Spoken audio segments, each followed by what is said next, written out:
പ്രിവിയത്ത് എന്ന് പറഞ്ഞാൽ hello. So ഇങ്ങനൊരു വീഡിയോ ചെയ്യണം എന്നൊരു ഉദ്ദേശം, അല്ലെങ്കിൽ റഷ്യൻ ലാംഗ്വേജ് പഠിക്കണം എന്നൊരു ഉദ്ദേശം മനസ്സിലോട്ട് വന്നത് ഒന്നുകൊണ്ടുമല്ല. ഞാൻ നിൽക്കുന്ന രാജ്യത്ത് കമ്മ്യൂണിക്കേറ്റ് ചെയ്യണം എന്നുണ്ടെങ്കിൽ ഐദർ റഷ്യൻ ലാംഗ്വേജ് അറിയണം അല്ലെങ്കിൽ ഉസ്ബെക്ക് ലാംഗ്വേജ് അറിയണം. അതിൻ്റെ ഭാഗമായിട്ടാണ് ഞാൻ റഷ്യൻ ലാംഗ്വേജ് പഠിക്കാനായിട്ട് ആരംഭിച്ചത്. ഞാൻ തുടക്കക്കാരിയാണ്. ഞാൻ അധികമൊന്നും ആയിട്ടില്ല പഠിച്ചിട്ട്. ഞാൻ ജസ്റ്റ് ലെറ്റേഴ്സ് എഴുതാനും വായിക്കാനും ചെറിയ ചെറിയ വേർഡ്സും അങ്ങനെ മാത്രമേ ഞാൻ പഠിച്ചിട്ടുള്ളൂ ഇതുവരെ. അപ്പോൾ നമുക്ക് തുടങ്ങാം. ഓക്കെ. റഷ്യൻ ലാംഗ്വേജിൽ കുറച്ച് ലെറ്റേഴ്സ്, അതായത് നമുക്ക് പല ഗ്രൂപ്പുകളായിട്ട് തിരിക്കാം. ഇന്ന് ഗ്രൂപ്പ് നമ്പർ 1 പറ്റി ചിന്തിക്കാം.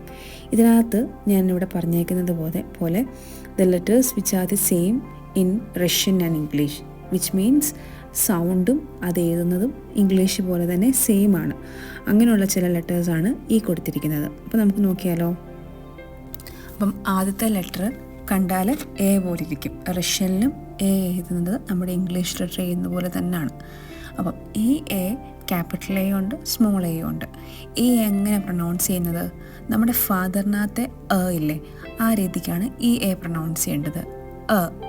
അതല്ലെങ്കിൽ കാറ്റിലെ അല്ലെങ്കിൽ ഫാനിലെ അതാണ് ഈ അടുത്തത് നോക്കിയാലോ, കെ. പക്ഷേ പ്രൊനൗൺസ് ചെയ്യുന്നത് ഖ, ക്ലാസ്സിലെ ഖ. അടുത്തത് ഇ. എന്ന് പറയുമ്പോൾ യെസ്സിലെ ഇ, എസ്സിലെ ഇ, അങ്ങനെയാണ് ഇ. അടുത്തത് നോക്കിയാലോ, ഉമ്മ, അതായത് മദറിലെ ഉമ്മ. ഓക്കെ. അടുത്ത ലെറ്റർ ഓ, ബോട്ടിലിലെ ഓ. അടുത്തത് ടി, പ്രൊനൗൺസ് ചെയ്യേണ്ടത് ട്, ടെന്നിലെ ട്. മനസ്സിലായോ? അ, ഖ, ഇ, മ, ഓ, ട്.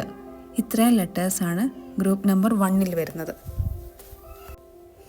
ഓക്കെ. അപ്പോൾ നമുക്ക് അടുത്ത വീഡിയോയിൽ കാണാമേ. Take care. ബൈ.